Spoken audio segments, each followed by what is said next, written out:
Es curioso cómo nos referimos al sol, que el sol baja, que el sol sube, que se levanta, que se acuesta, que se mueve, etc. En nuestra lengua mantenemos la idea de que nos hallamos en un lugar fijo y que es el sol el que gira a nuestro alrededor. Y es que eso es lo que nuestra vista nos indica. Pero la verdad no siempre es lo que nos muestran los sentidos, y dejarnos engañar por la ilusión es muy sencillo.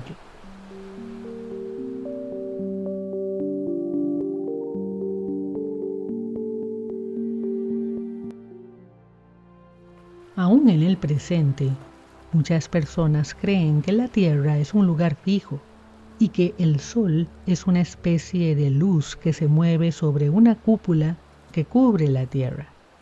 Se les hace imposible aceptar que el Sol es una estrella a unos 150 millones de kilómetros de distancia con la que estamos profundamente conectados. Y ni se diga aceptar que la Tierra gira a más de 1000 kilómetros por hora y que viaja a más de 100.000 kilómetros por hora alrededor del Sol.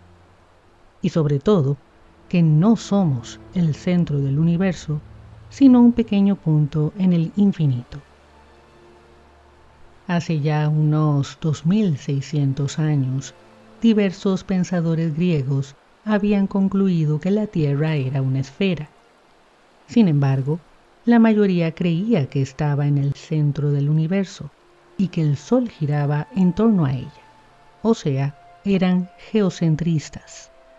Afortunadamente, a pesar de la ignorancia y el egocentrismo humano, también hubo pensadores en aquella época, como Hipatia de Alejandría, que se atrevieron a demostrar que era la Tierra la que giraba en torno al Sol y no al revés. O sea, establecieron el modelo heliocéntrico.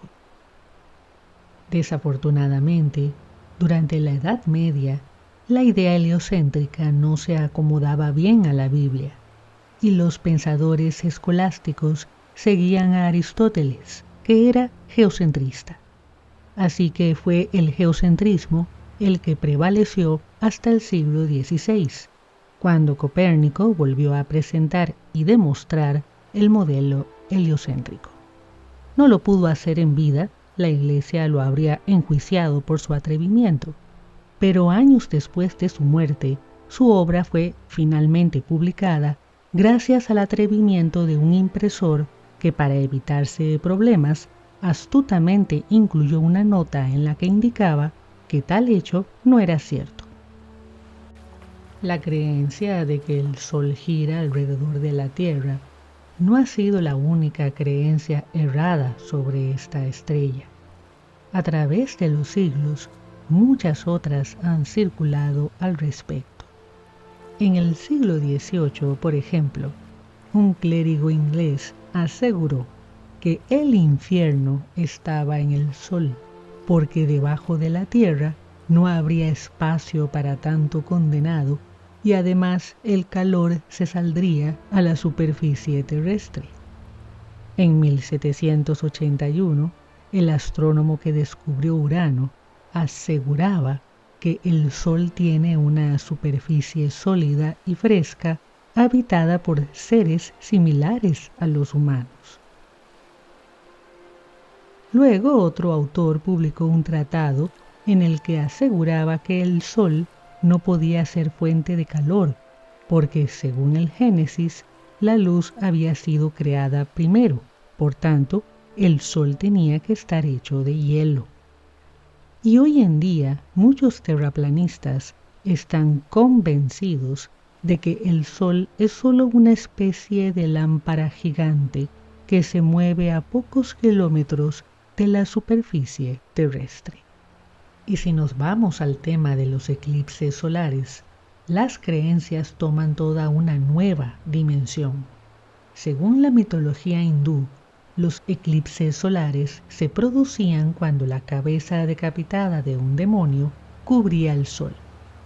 En la mitología inca, era el enojo de Inti, el dios del sol, el que los causaba. Los Togo de África creían que los conflictos humanos eran la causa de los eclipses. En la antigua China creían que ocurrían porque un dragón se comía el sol. Y hoy en día, en pleno siglo XXI, aún muchos creen toda clase de tonterías, unas más absurdas que otras. Y ni se diga de los conspiracionistas de línea religiosa. Y no solo los geocentristas, los terraplanistas o los conspiracionistas han contribuido con creencias absurdas respecto al Sol. Más grave aún es que también la industria cosmética, o sea, la farmacéutica, y la ciencia oficial, no la verdadera ciencia, le han hecho creer a la gente que el Sol es dañino para el ser humano. No digo que no sea fatal para los ojos mirarlo directamente o que exponerse demasiado a ciertas horas no pueda causar quemaduras en la piel. Lo que digo es que la ciencia oficial ha culpado al sol de enfermedades que en realidad son atribuibles a productos industriales y a otras razones meramente humanas, y de forma indirecta provoca que la gente le huya al sol, cuando en realidad debería saber que exponerse razonablemente a él cada día contribuye a su bienestar físico y psicológico básico. La verdad sobre el Sol es otra. No solo que se encuentra en el centro del sistema solar, que la Tierra gira a su alrededor y que su energía hace posible la vida en este planeta, sino que sus ciclos tienen una repercusión directa sobre nuestra existencia. Así como los ciclos lunares ejercen una gran influencia sobre la vida de las personas, así también lo hace el Sol, pero de manera aún más poderosa. Estos ciclos son parte de la naturaleza.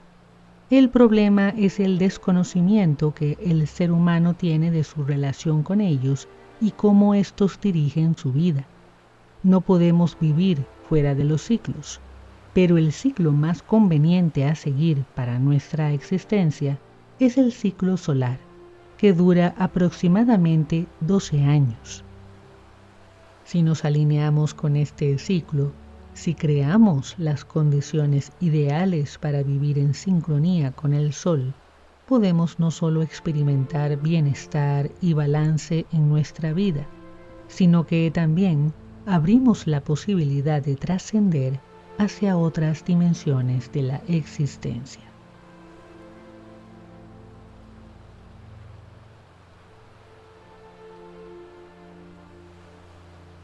El llamado sun gazing o mirar el sol, del que tanto se habla hoy en día, es una práctica que en realidad es parte de antiguas tradiciones como el Surya Namaskar del yoga. Se trata de mirar al sol en las horas seguras del amanecer y del atardecer. Es una práctica simple, pero muy beneficiosa, si se la hace bien, por supuesto. Se comienza por mirar el sol del atardecer o del amanecer por unos pocos segundos y con el tiempo se puede hacer por más tiempo. Es una forma de cargar baterías y mucho más. Vale la pena exponerse al sol cada día, tanto para beneficiarnos física y mentalmente de ello, como para reconocer nuestra conexión con él.